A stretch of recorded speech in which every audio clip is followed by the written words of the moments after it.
आधी जी काही शांतता बोलते, नंतर जी काही सुकुमार कांबळे,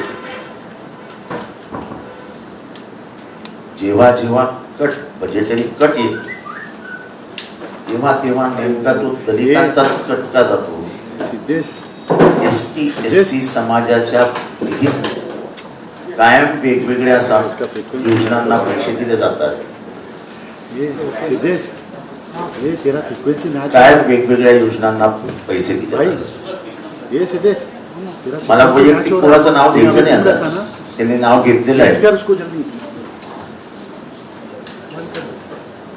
आज सुद्धा मागासवर्गीय विद्यार्थ्यांच्या शिष्यवृत्त्या बंद झालेल्या आहेत. मागासवर्गीयांनी शिकूच नये असं या सरकारचा उद्देश दिसतोय. ओबीसीची स्कॉलरशिप बंद झाली, एसटीची स्कॉलरशिप बंद झाली, एसटीची स्कॉलरशिप बंद झाली, वसतिगृहांना जाणारा पैसा बंद झाला. आणि नेमकं तुम्हाला सत्ताधारी म्हणून करायचं काय? तुम्हाला विविध योजनांसाठी पैसा आणायचा आहे तर आणा, पण गोरगरीब दलित समाजातले विद्यार्थी ते शिकू इच्छितात, बाबासाहेबांचा आदर्श ठेवून त्यांचं शिक्षण बंद करणं हे म्हणजे क्रूर काम आहे. क्रूर, अत्यंत मेहनती, अत्यंत गरीब समाजात आलेली पोरं शिकण्यासाठी म्हणून वसतिगृहात राहतात. अनेक पोरं वसतिगृहात IAS IPS झाली. त्या वसतिगृहांचे पैसे बंद करणे, त्यांच्या शिष्यवृत्त्या रद्द करणे हा या सरकारचा मला वाटतं अजेंडा दिसतोय. आणि म्हणून आम्ही नेहमी म्हणतो की हे सरकार दलित विरोधी आहे, हे सरकार ओबीसी विरोधी आहे. ओबीसीच्याही सगळ्या योजना बंद करणे. तेव्हा मी सर्व रिपब्लिकन घटकांनी घेतलेल्या निर्णयाचं स्वागत करतो. आणि आपण सगळे जे आंबेडकरांच्या डॉक्टर बाबासाहेब आंबेडकरांच्या संविधानाला चा सन्मान करतो, आपल्याला समान वागणूक दिली जाते, कारण एकमेव आहे ते म्हणजे संविधान. ते संविधान वाचवलंच पाहिजे ही आमची भूमिका आहे. आणि जसं श्यामदादांनी सांगितलं की महाराष्ट्राचा विजय याचे केंद्रावरती प्रचंड परिणाम होणार आहेत. ते काय होणार आहे ते मी आता बोलत नाही. महाराष्ट्र आम्ही जिंकूच अशी सध्या स्थिती आहे. आणि ज्या दिवशी हा निकाल लागेल त्याच्यानंतर 2 महिन्यात केंद्रामध्ये काय घडणार आहे ते तुम्ही तुमच्या उघड्या डोळ्याने पहा. आणि मी इलेक्शन कमिशनचे पहिल्यांदा आभार मानतोय. ही गोष्ट खरी आहे का माहित नाही मला. मी घरात निघता निघता बायकोनी कानात सांगितली की रश्मी शुक्लांची काय बदली झाली का? म्हणजे अखेरीस इलेक्शन कमिशनला अक्कल आली. मग मला प्रश्न विचारायचा आहे त्या इलेक्शन कमिशनला, कालपर्यंत तर तुम्ही म्हणत तुमच्या हातातच नाही ते, आज हे पाखरू कसं काय तुमच्या हाती लागलं? म्हणजे किती फसवायचं. लोकशाहीमध्ये निवडणूक आयोग एक स्वतंत्र व्यवस्था ही बाबासाहेबांनी का निर्माण केली आणि सर्व संस्थांच्या बाहेर त्याला का ठेवलं? तर यात लोकशाही जिवंतपणा असला पाहिजे, या निवडणूक प्रक्रियेत पारदर्शकता असली पाहिजे. हा एक मोठा विचार घेऊन बाबासाहेबांनी निवडणूक आयोग स्थापन केली. आम्ही मागणी केली, काँग्रेसने केली, राष्ट्रवादीने केली, शिवसेनेने केली की पहिल्यांदा तुम्ही रश्मी शुक्लाला बदला. तेव्हा राजीव नावाचे जे कमिशनर आहेत त्यांनी सांगितलं आमच्या हातात नाहीये. आम्ही प्रश्न विचारला की बंगालचा डीजी तर लगेच बदलले गेला आणि तो तुम्ही बदललात. नाही म्हणाले सरकारचं काम आहे. मला आता त्यांना विचारायचं आहे की याचं एक्सप्लेनेशन द्या ना. आता कारण का आमच्या एका मोठ्या नेत्याने आरोप केला आहे की पोलिसांच्या गाडीतनं पैसे जात आहेत. वेगवेगळ्या मतदारसंघामध्ये पोलिसांच्या गाडीतनं पैसे जात आहेत. पैसे किती जात आहेत तर पुण्याला 17 कोटी कॅश पकडली जाते. आज माझ्या मतदारसंघात 75 लाख रुपये कॅश पकडली गेली. कोणी टेम्पो मधनं 138 कोटी रुपयाचं सोनं घेतं? कधी सुना आहे का टेम्पो से ट्रांसपोर्टेशन हो रहा है सोने का? म्हणजे इथल्या लोकशाहीला गळा घोटण्यासाठी इथे पैशाचा पाऊस पडतो आहे. सगळ्या मतदारसंघातले रिपोर्टच तसे आहे. पण पैशाने लोक विकत घेता येत नाही हे सगळ्या निवडणुकांमध्ये दिसतंय. लोकसभेच्या वेळेस पण करोडो रुपये वाटले गेले, पण लोकांनी जे करायचं तेच केलं. त्यामुळे महाराष्ट्राच्या लोकांबद्दल आम्हाला प्रचंड अभिमान आहे. शिव फुले शाहू आंबेडकरांच्या महाराष्ट्रातला, आंबेडकरांच्या संविधानाचा सन्मान करणारा माणूस हा 1 रुपयालाही हात लावणार नाही, हा आमचा विश्वास आहे. आणि म्हणूनच आम्ही लोकसभेमध्ये इतका मोठा विजय संपादन केला. तोच विजय पैशाला ठोकर देत आमचे मतदार हे मतदान करतील आणि महाविकास आघाडी तसेच आमचे समर्थकांना विजयाचा टिळा लावतील असा आज आमचा विश्वास आहे.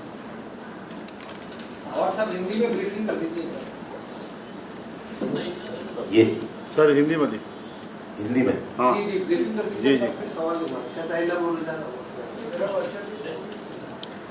सर्वप्रथम मी महाविकास आघाडीच्या वतीने भारतीय रिपब्लिकन पार्टीचे आदरणीय दादा आशिष आंबेडकर साहेब, त्याचबरोबर development party of India DPI प्राध्यापक सुकुमार कांबळे साहेब, संचालक अध्यक्ष अजिंक्य चांदेजी भैया, प्रदेश काँग्रेस प्रदेशचे अध्यक्ष त्यांचे, या ठिकाणी उपस्थित सर्व आमचे आदरणीय सिनियर मोस्ट सुभाष देसाई साहेब, माझे मोठे बंधू आता जे आपल्याला मार्गदर्शन करत होते जितेंद्र आव्हाड साहेब, मंचकावर उपस्थित सर्व नेते, सर्वांचे मनापासून या ठिकाणी धन्यवाद मानते. आणि सगळ्यात जास्त धन्यवाद मानते की प्रागतिक रिपब्लिकन पार्टी याच्या आघाडीचे आणि डेमोक्रेटिक पार्टीचे मनापासून धन्यवाद मानते. कारण आज राज्याला जी गरज आहे आणि देशासाठी आपण जे करत आहोत, कारण आपल्याला पण माहिती आहे की लोकसभेचे इलेक्शन लढत असताना सातत्याने देशाचं संविधान वाचलं पाहिजे, लोकशाही वाचली पाहिजे आणि असलेली लोकशाहीच्या परंपरा टिकल्या पाहिजेत, ही सातत्याने मागणी आपण करत होतो. आणि त्याप्रमाणे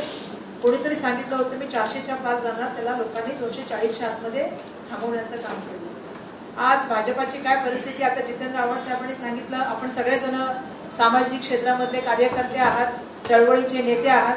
खरं तर सामाजिक न्याय विभागाच्या बाबतीमध्ये बोलण्यासारखं माझ्याकडे खूप आहे. जितेंद्र आव्हाड थोडंफार सांगितलं, एक तर या विभागाला 2.5 वर्ष जितेंद्र भाऊ मंत्री नाही दिला, मुख्यमंत्र्यांनी स्वतःकडे एक खातं ठेवलं, एक मीटिंग या संदर्भामध्ये घेण्याचं काम नाही झालं. सगळ्यात महत्वाची गोष्ट त्यांनी जो स्कॉलरशिपचा विषय काढला, फ्रीशिपचा विषय काढला, मुलांच्या वसतिगृहाचा काढला. मी तर पुढे जाऊन सांगेन की पार्टीचे पैसे गेले का हे माहिती घ्या. पार्टीची मुलं सातत्याने जाऊन त्या फेलोशिपसाठी रोज विचार भीती लढत बसले त्या आझाद मैदानामध्ये, त्यांना कोणी भेटायला पण केलं नाही. आज दुर्दैवाची मागासवर्गीयांची सोसायटीचे प्रश्न आहेत, बाकीचे प्रश्न आहेत. मी दिल्लीमध्ये गेले, दिल्लीमध्ये मी बघितलं आपले UPSC ला मुलांना पाठवले, त्यांना पैसे जात नाहीये, त्यांच्या राहण्याची व्यवस्था नाहीये, त्यांना सुरक्षेची व्यवस्था नाही. ती मुलं मला भेटायला आली. ही जबाबदारी कोणाची आहे? राज्य सरकारची. आणि राज्य सरकारला तुम्ही विधानसभेमध्ये किंवा संसदेमध्ये प्रश्न विचाराल तर उत्तर द्यायला कधी हा मंत्री कधी तो मंत्री, कारण खातं मुख्यमंत्री महोदयांकडे, आणि मुख्यमंत्री महोदयांकडे कधी वेळच नव्हतं हे खातं बघायला. म्हणजे आमच्यावरती जो मधल्या काळामध्ये अन्याय झालाय, खरं तर मला काका तुम्हाला सांगायला पाहिजे की शासकीय ज्या आता FPSCच्या आपल्याला भरत्या निघतात, 2-2 डिजिटच्या भरत्या निघायला लागल्या, 3 डिजिटच्या पण भरत्या नाहीत. त्याही मोठ्या प्रमाणामध्ये पेपर फुटीमुळे थांबल्या. आणि याचं नुकसान काय झालं की मुलांचं एज बार व्हायला लागलेलं आहे. आज मुलांना एकतर सगळीकडे खासगीकरण चाललेलं आहे मोठ्या प्रमाणामध्ये. रेल्वे, एअरपोर्ट, सगळ्या सरकारी इंडिया काय संस्था होते त्याचं खासगीकरणाचं चाललेलं आहे. एक तर त्याच्या नोकऱ्या संपल्या लोकांच्या, त्यातून आरक्षण संपवलं. आणि दुसरीकडून ज्या मुलांना सरकारी नोकऱ्या मिळायला अपेक्षित होतं, जवळपास लाखो विद्यार्थी या जागी बसतात. म्हणजे एका पोस्टसाठी 18,000 विद्यार्थ्यांसाठी 18 लाख मुलं आली. मधल्या काळात आपण बघितलं असेल की मुंबईमध्ये त्या बांद्रा कुर्ला कॉम्प्लेक्समध्ये त्या ठिकाणी भरती होती, लाखोच्या संख्येने मुलं त्या ठिकाणी झाली. असा सगळ्यात महत्वाचा प्रश्न राहिला की आज तुम्ही सगळ्यांनी जी भूमिका केली आहे ती खरंच सांगते, जे भाऊनी सांगितलं मी त्या मताशी सहमत आहे. छत्रपती शिवाजी महाराज, शाहू फुले आंबेडकरांचा महाराष्ट्राच्या मनापासून धन्यवाद मानावे तेवढे कमी आहे. कारण या लोकसभेमध्ये जो रिझल्ट आला किंवा आपण जे बघतोय, जे आम्ही सुद्धा पहिल्यांदा बघतोय, जिथे काड्या सुद्धा ओळखीच्या निघतात, कोणाकोणाच्या काड्यात त्यांचे नंबर पण लोक दाखवतात टीव्ही वाले. त्यांच्यावर कारवाई होत नाही, ही दुर्दैवाची गोष्ट आहे. आता पैसे चालले जर ते सांगताय बाकीच्या गोष्टी आपण पण ऐकतोय. कमीत कमी मी राज्य चुनाव आयोगाचे म्हणजे चुनाव आयोगाचे मी मनापासून धन्यवाद देते. निवडणूक राज्य निवडणूक आयोगाचे त्यांनी या बदल्याच्या थांबवल्या होत्या ना. म्हणजे एक एक अधिकारी, तोच अधिकारी 5-5 वर्ष 4-4 वर्ष एकाच पोस्टला आहे. पोलीसवाला पण 4-4 वर्ष त्याच पोस्टला आहे. आरोप आहे, पुरावे आहेत. ते लोक पण त्याच पोझिशनला आहेत. मला तर धन्यवाद द्यायला पाहिजे की ते लोकसभेच्या वेळेला आयुक्त बदलली, त्यावेळेला पण निवडणूक आयोगाला यावं लागलं. आठवतं का तुम्हाला? त्यावेळेला पण निवडणूक आयोगाने निर्णय घेतला की आयुक्तांची बदली करा. आता सुद्धा निवडणूक आयोगाला निर्णय घ्यावा लागतात की पोलिसांची बदली करा, बाकीच्यांना पाठवून द्या. म्हणजे या ठिकाणी सरकार किती जे आहे ते दबाव तंत्राचा वापर करते, दडपशाहीचा वापर करते. पण महाराष्ट्राची जनता सूद आहे. महाराष्ट्रातल्या जनतेला चांगलं माहिती आहे. आणि मी तुमचं यासाठी कौतुक करते की या प्रसंगी ही मंडळी आपल्याबरोबर आलेली आहे. म्हणजे ज्यांच्याकडून चळवळीची अपेक्षा आहे, बाबासाहेबांचं संविधान आपण ज्याच्यासाठी लढण्याचं काम करत आहोत, अशा वेळेला महाविकास आघाडी म्हणून आम्ही सगळे एकत्र येऊन जे आहे ते आज ही पत्रकार परिषद घेत आहोत. आम्ही तुमचं मनापासून धन्यवाद करतो, स्वागत करतो आणि येणाऱ्या काळामध्ये आपण अजून मजबूत करूया. म्हणजे आता मला कळलंय की जरांगे पाटील साहेबांनी पण सांगितलेलं आहे, आजचा दिवस तुम्ही आहात. मला वाटतं सगळ्या समाजाच्या लोकांनी एकत्र येऊन ठरवलं पाहिजे, हा महाराष्ट्र टिकवला पाहिजे. आणि या महाराष्ट्रामध्ये सामाजिक सलोखे बिघडवण्याचं काम कोणी केलं हे जग जाहीर आहे. समाजामध्ये ते निर्माण करण्याचं काम कोणी केलं जग जाहीर आहे. त्यामुळे मला असं वाटतं की सगळ्या समाजाच्या लोकांनी एकत्र यावं आणि एकत्र येऊन इलेक्शन लढावं. आणि आम्ही सगळ्यांची एक आहे की ही जी 50% जे आहे आरक्षणाची मर्यादा ती वाढवली गेली पाहिजे. प्रत्येकाला समाजाला प्रतिनिधी मिळालं पाहिजे. ही भूमिका आम्ही सातत्याने मांडलेली आहे. मी ह्याच्यामध्ये खास करून एक गोष्ट जाहीरपणाने सांगतोय की रश्मी शुक्ला या फोन टॅपिंग प्रकरणात दोषी होत्या. पुण्यामधनच पहिली बातमी फुटली की नाना पटोले यांचा फोन टॅप होत होता. सगळ्या मोठ्या लोकांचे फोन टॅप होते. मी पुराव्यानिशी दिले होते, माझ्याकडेच ती यादी होती. सगळ्या पुढाऱ्यांची नावं मुसलमान ठेवण्यात आली होती. अहमद असं तसं. नाना पटोलेंच्या यांचं का टॅप करावं फोन, तर काहीतरी नाव दिलं होतं आणि त्याच्या अमजद खान आणि बाजूला काय लिहिलेलं होतं, काय धंदा करतात, स्मगलिंग, नंबर नाना पटोलेंचं. हे महाराष्ट्राला कळलं पाहिजे. इतकं घाणेरडं काम म्हणजे मला वाईट वाटते. एका स्त्रीने करावं सरकारी दबावाखाली. पेगॅससचा वापर पहिल्यांदा त्यांनीच केला. आपल्याला पेगॅसस माहिती आहे की पेगॅससमधनं तुम्हाला कुठलीही माहिती तुमच्या मोबाईलची समोर कळू शकते. पेगॅससचा सॉफ्टवेअर हे अनेकांच्या टेलिफोनमध्ये इन्सर्ट करण्याचं काम या सरकारची चमचेगिरी करणाऱ्या काही अधिकाऱ्यांनी केलं. माझं सगळ्या पोलिसांवर आरोप नाही. सगळ्या पोलिसांचं म्हणणं आहे की हे सरकार प्रचंड इंटरफिअर करतं आमच्या दैनंदिन कामात, चौकशीमध्ये इंटरफिअर करतं, ॲडमिनिस्ट्रेशनमध्ये इंटरफिअर करतं, बदल्यांमध्ये इंटरफिअर करतं. त्यामुळे पोलीस प्रचंड दबावाखाली असतात. म्हणजे चौकशी थांबवावी आणि जर त्या पोलिसांनी ऐकले नाही तर त्याची 8 तासात बदली केली जाते. हे मी उदाहरणासकट कोणी फोन केला हे सांगून सिद्ध केलं. पण मला त्या अधिकाऱ्याला अडचण आहे. त्यावेळेस खुनाचं प्रकरण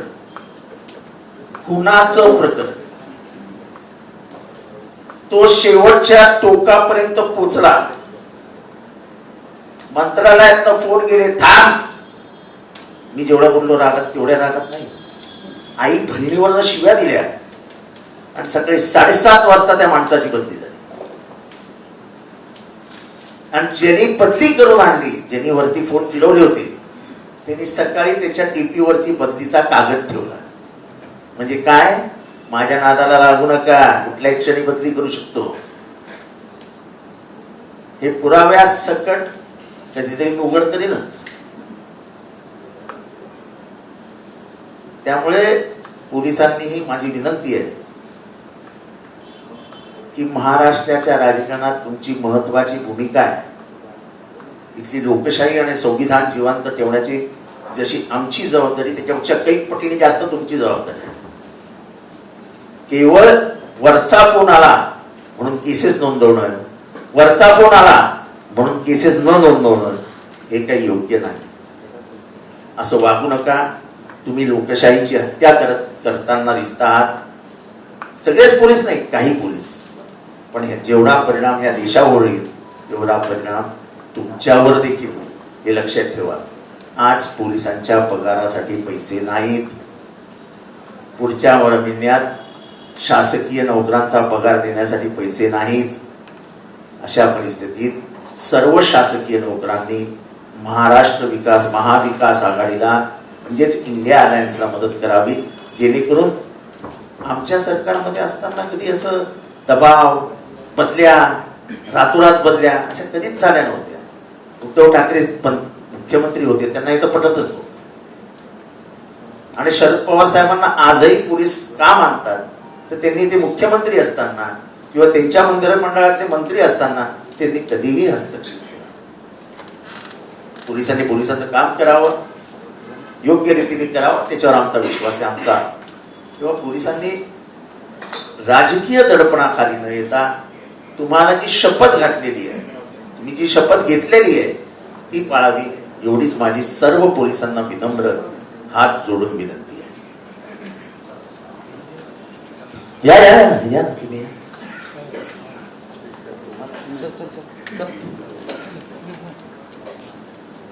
जय हिंद. अरे आवाज उठाओ, जय हिंद. क्यों खामोश हो? मैं पुलिस वाला हूं और क्या हो, जवान हूं. पुलिस वाला कभी बूढ़ा नहीं होता, लेकिन पुलिस की जो भूमिका है वो बहुत अहम है, समझ लीजिए. मैं आप सब लोगों के साथ क्यों? यही लोग नहीं, आप लोगों को भी धोखा है, समझ लो. इसलिए मैंने सबको क्या दिया है, संविधान की प्राथमिकता, और पीछे क्या है, कर्तव्य. ये मत भूलो कि हर अधिकार के साथ कर्तव्य होता है. पुलिस की बात हुई, मैं पुलिस वाला हूं, उसका मुझे अभिमान है. लेकिन पुलिस में दो तरह के लोग हैं. एक बिल्कुल अच्छे, साफ, ईमानदार. दूसरे, कहने की जरूरत है क्या जरूरत, पूछे, सवाल पूछ रहा हूं, नहीं है ना? समझो, ऐसे लोगों को हटाओ. धोखा जो हमें सभी को है, उसमें पुलिस की भूमिका बहुत अहम है. इसलिए जितने अच्छे पुलिस वाले हैं उनके साथ खड़े रहो, उनका हौसला बढ़ाओ. लेकिन साथ ही जो बदमाश पुलिस है उनको उनकी जगह दिखाओ. और मैं तो एक कदम आगे बढ़ूंगा, सिर्फ पुलिस ही नहीं, जजेस को भी कंट्रोल करना बहुत जरूरी है. और ये मैं अपने अनुभव से कह रहा हूं.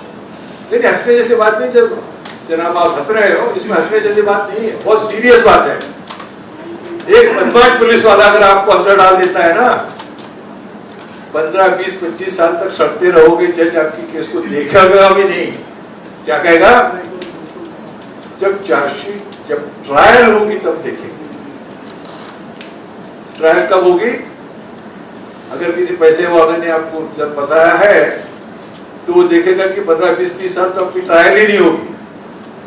जिस ऑफेंस के लिए आपको पकड़ा है उससे ज्यादा साल आप जेल में सड़ते रहोगे. तो दोस्तों, हम सब धोखे में हैं, समझ लो. आप भी धोखे में हो. इसलिए हमें क्या चाहिए? कानून का राज चाहिए.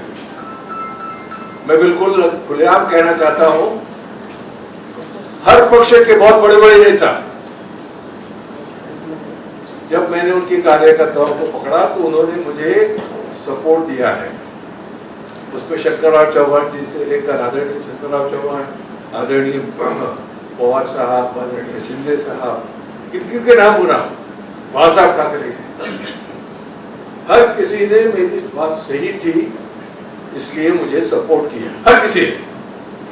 तो जरूरत है अच्छे पुलिस की, अच्छे पुलिस के साथ बिल्कुल खड़े रहिए, अन्याय सहन मत कीजिए, बुरे पुलिसों को और बुरे जजेस को भी उनकी जगह दिखाइए। मुझे इतना ही कहना था, अपनी ताकत पहचानो, आप बदलाव ला सकते हो, हम बदलाव ला सकते हैं। और किस लिए बदलाव लाना है? तो कानून का राज चाहिए, इसके लिए बदलाव लाना है। और मैं बिल्कुल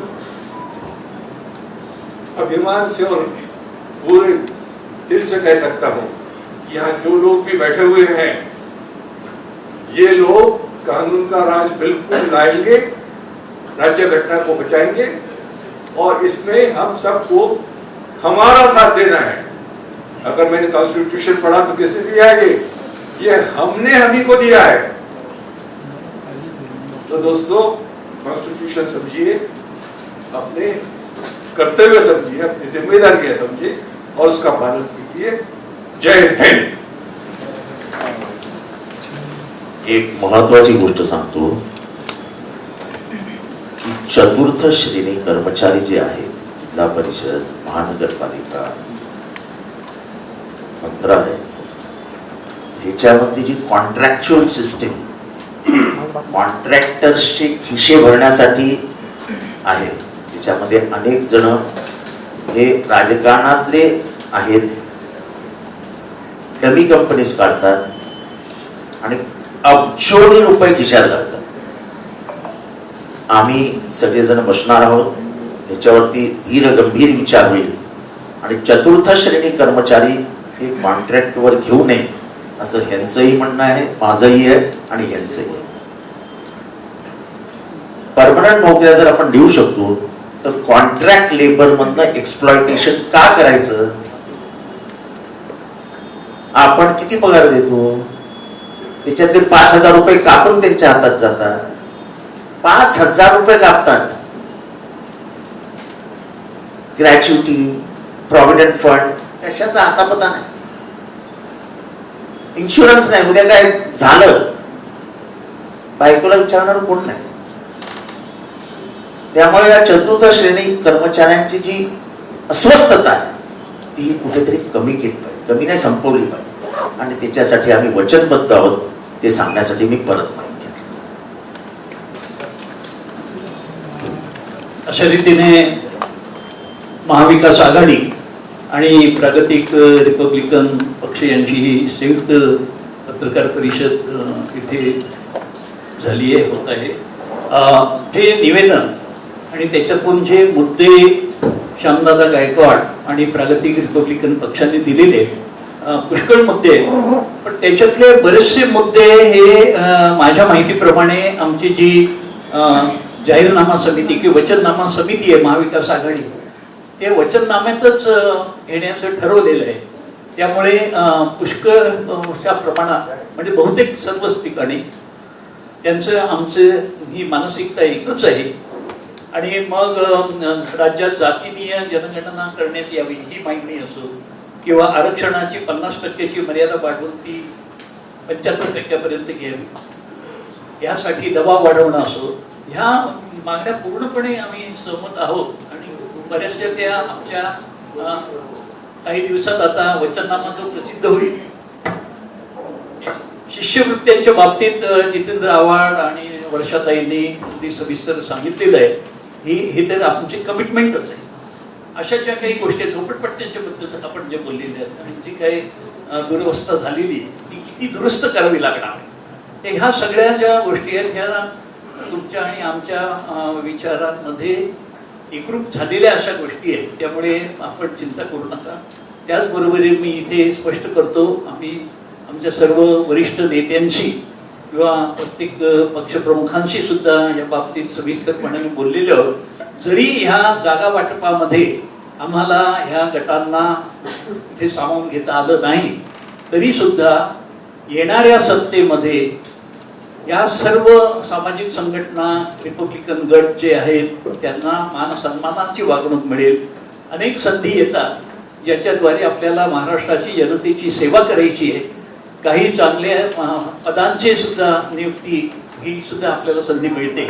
या सर्व वेळेला आपल्याला निश्चितपणानं आम्ही विसरणार नाही एवढं या ठिकाणी मी नमूद करतो. मला असं वाटतं की बरेच सविस्तरपणानं बोलणं झालेलं आहे. प्रश्न काही असेल तर विचारा. तरी पत्रकार परिषद आटोपती. हिंदी में हिंदी ब्रीफिंग कर दीजिए. आज डीजीपी रश्मि शुक्ला का ट्रांसफर हुआ है. उनको देखो ऐसा है, सुनिए. रश्मि शुक्ला के बारे में हमने चुनाव आयुक्त को जब वो मुंबई आए थे तब निवेदन दिया कि उसका तुरंत तबादला होना चाहिए. तबादला तो हुआ नहीं, लेकिन चुनाव आयोग ने जो कहा वो बहुत हंसने वाली चीज थी. उन्होंने कहा कि हमारे अधिकार में ही नहीं है, वो तो सिर्फ सरकार कर सकती है. तब हमने कहा कि बंगाल के डीजी को आपने 3 घंटे में भेज दिया था, तो तब क्या अलग पुस्तिका थी न्याय की, और अलग पुस्तिका है न्याय की महाराष्ट्र में. लगता है वो पुस्तिका उनको मिली नहीं इधर की, और इसलिए निर्णय हो गया आज रश्मि शुक्ला का ट्रांसफर हो गया. रश्मि शुक्ला जी, मैं उनके ऊपर वैयक्तिक आरोप नहीं करूंगा. फोन टैपिंग में कौन इन्वॉल्व था? हमारे नाना पटोले जी कांग्रेस के, वो एक याद आ रहा है, ऐसे ने बहुत फोन टैप किए उन्होंने. उनका नाम कोडवर्ड रखा था अमजद खान, और उनका प्रोफेशन क्या दिखाया था? स्मगलिंग. नंबर नाना पटोले का, और फोन टैप किया जा रहा है. मैं कहता हूं कि 2019 में महाराष्ट्र का एक भी नेता ऐसा नहीं है विरोधी पक्ष में जिसका फोन टैप नहीं हुआ था. और आज भी मैं कहता हूं कि आज भी फोन टैपिंग चालू है, लगातार चालू है, और इसको ऑब्जर्वेशन के नीचे रखा गया है. और पेगासस नाम का जो सॉफ्टवेयर है उसका खुलेआम वापर हो रहा है. कोई सेफ नहीं है ऑपोजिशन में. सब ऑपोजिशन लीडर्स के फोन टैप हो रहे हैं. और इसी के लिए रश्मि शुक्ला दोषी पाई गई थी, उसके ऊपर आरोप हुआते हैं, हमने प्रूव करके दिखाया था. और चुनाव आयोग दूर आए दुरुस्त आए, देरी हुई, लेकिन चलो हो गया. लेकिन ये जो कहना था कि हमारे हाथ में ही नहीं, अब इनके हाथ में कैसा आया, इसका जवाब तो दो. आवाज साहब, एक सवाल और है. जो रीबेल्स थे, आज 3 बजे तक आखिरी समय था नामांकन वापस लेने का, अभी तक कोई आंकड़ा, मतलब तीनों पार्टी. ऐसा है कि मैं तो गाड़ी में था, मैं तो ठाणा से आता हूँ ना भाई, तो मैं 2 बजे से गाड़ी में बैठा, इधर आया 3:15 बजे. मुझे कैसा पता चलेगा? कुछ जानकारी वर्षा जी, सुभाष सही सर, वो भी गाड़ी में ही थी. नहीं, हमारे सभी लोग ने पीछे लिया है. हमारा सबका कहना यही है कि महाविकास आघाड़ी का जो अधिकृत उम्मीदवार होगा उसके लिए सभी मिलके काम करेंगे. जितने भी हमारे थे सभी ने पीछे ले लिया है, और आने वाले दिनों में महाविकास आघाड़ी की सरकार बनानी है. आज तो ये बनानी नहीं, बनेगी. बिल्कुल. तो इसीलिए सभी लोग साथ में मिलकर काम करेंगे, और इस राज्य का मुख्यमंत्री महाविकास आघाड़ी का.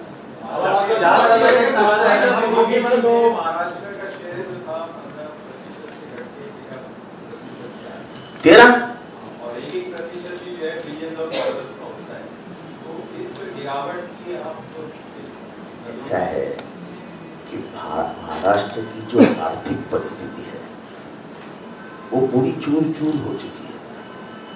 हमारी पूरी तिजोरियां खाली है. हमने पुलिस का तनख्वाह नहीं दिया है. अगर यही हालत हुई तो राज्य सरकार के कर्मचारियों का जो तनख्वाह है वो हम अगले महीने में दे नहीं सकते.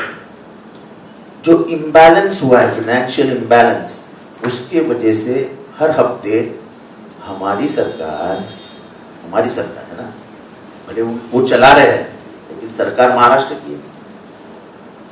3,000 करोड़ रुपया 3,000 करोड़ रुपया हर हफ्ते में कर्जा ले रही है. 12,000 रुपये महीने को हो गया. कहां से देने वाले हैं? जब तिजोरी में पैसा ही नहीं है तो कहां से देने वाले हैं? तो जीडीपी नीचे आना ये तो इतना ही था. 13, ये बहुत संभाल के आपने बोला है, वो 10 तक आया है. अजून क्या प्रश्न है? महायुति की तरफ से ये कहा जा रहा है कि पवारसाहेब कसं असं आहे की अनेक उमेदवारांनी माघार घेतलेली नाहीये कुठेतरी महाविकास आघाडी लोक बदल काय काय काय अनेक उमेदवारांनी माघार घेतलेली नाही पंढरपूर उमेदवार होते त्यांनी माघार घेतलेली नाहीये सगळं होईल बघूया जरा वाट बघूया थांबा काँग्रेसमध्ये एक महत्त्वाचा मुद्दा निर्माण मैत्रीपूर्ण लढत कुठेही होणार नाही. कोल्हापूरमध्ये अधिकृत उमेदवार असलेल्या व्यक्तीने मंजुरी तर आहे त्या अधिकृत उमेदवार त्यांनी अर्ज मागे घेतला सोडण्याची त्यावर भांडण झालं असं त्यांनी पाटील संभाजीराजे याच्याबद्दल आम्हाला काही अधिकृत उमेदवार काँग्रेसच्या मागे घेतलं आणि ज्याला बदलून देण्यात आलं होतं तो माणूस अपक्ष म्हणून शिंदे गटाकडे संपर्क आहे. याची माझ्या श्यामदादांना एक प्रश्न आहे श्यामदादांना. अभिषेक हात नीचे. तुमची प्रादेशिक आघाडी महाविकास आघाडीबरोबर कायम राहणार का फक्त निवडणुकीपुरतं हे आहे ते जरा स्पष्ट करा. नाही असं आहे की जोपर्यंत महाविकास आघाडी फुले आंबेडकरी तत्वज्ञानाच्या बरोबर आहे वैचारिकतेच्या बरोबर आहे तोपर्यंत आम्ही त्यांच्या बरोबर आहोत.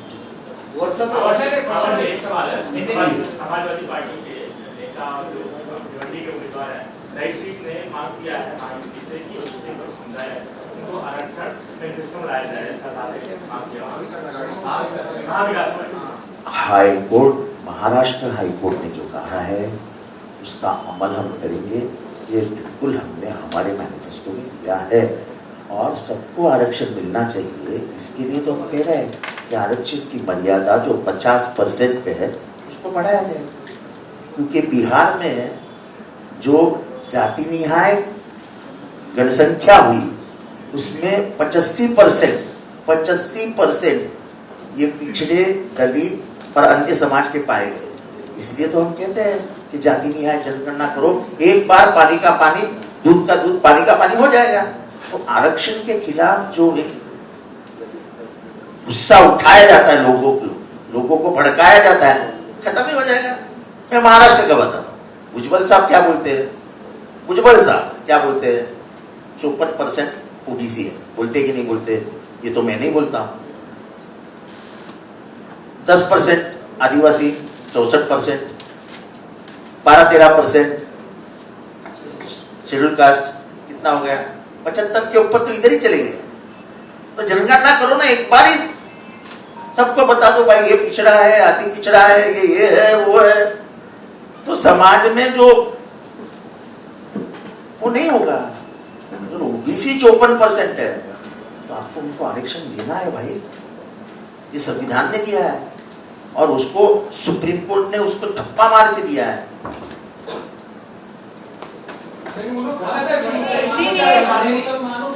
इसीलिए देखो ऐसा है मैंने पहले ही कहा कि ये हमको करना है लेकिन पहला क्या करना है जो हाईकोर्ट ने कहा वो पहला देना क्योंकि हाईकोर्ट ने उसको टिक मार्क कर दिया कि ये दे दो.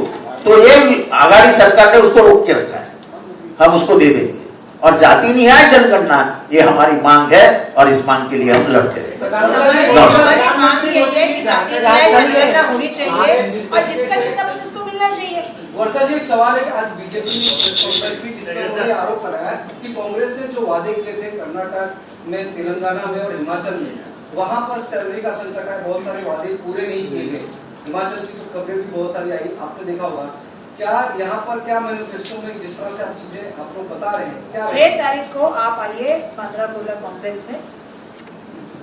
आपको मालूम है हमारे आदरणीय नेता मल्लिकार्जुन खड़गे साहब, आदरणीय राहुल गांधी जी, आदरणीय शरद चंद्र पवार जी, आदरणीय उद्धव बाळासाहेब ठाकरे जी और सभी आदरणीय नेता. सुनिए ना बात. अभी आपने सवाल पूछा तो जवाब आपने तय करेंगे तो मुझे दे देने आने वाले हैं. और जो बात कर रहे हैं पहले तो वो अपने गरेबान में झाके. हम तो 15 लाख का इंतजार कर रहे हैं 1500 की बात कर रहे हैं. तो ऐसा है हमारा यही कहना है कि ये जो बोल रहे हैं उन्होंने क्या वादे किए. उन्होंने गले की हड्डी का जुमला का कर्नाटक में क्या हो रहा है सबको पता है. तेलंगाना में क्या हो रहा है सबको पता है. योजनाएं परसों ही आपके पेपर में भी ऐड आई थी. तो मुझे ऐसा लगता है कि सबको पता है कि क्या हो रहा है. झूठ बोलना और सरेआम झूठ बोलना बार बार झूठ बोलना उसका नाम भाजपा. तेलंगाना के मार्केट का फोटो देखा क्या? वही तो देखा नहीं देखा नहीं. मैं सवाल पूछ रहा हूँ आपसे. नहीं देखा तो फिर आपको आपके सवाल को जवाब देना कि हमारी हिम्मत नहीं होती. चलो प्रधानमंत्री मोदी जी झारखंड में है. उन्होंने जो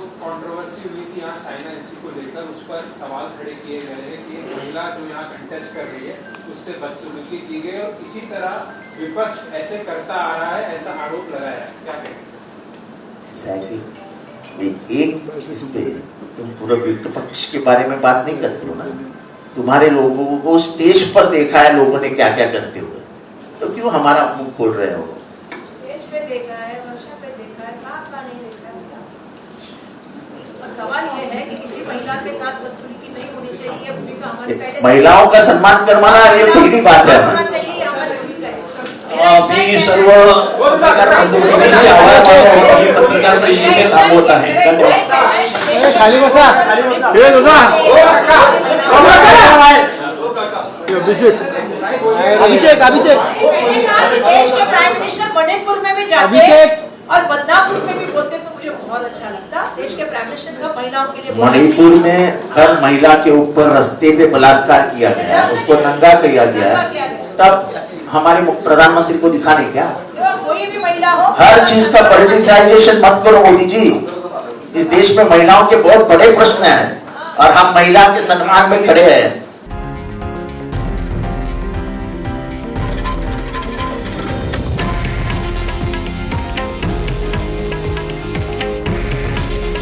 हे आहे देशातील नंबर 1 न्यूज नेटवर्क आणि आपण पाहत आहात TV9 मराठी.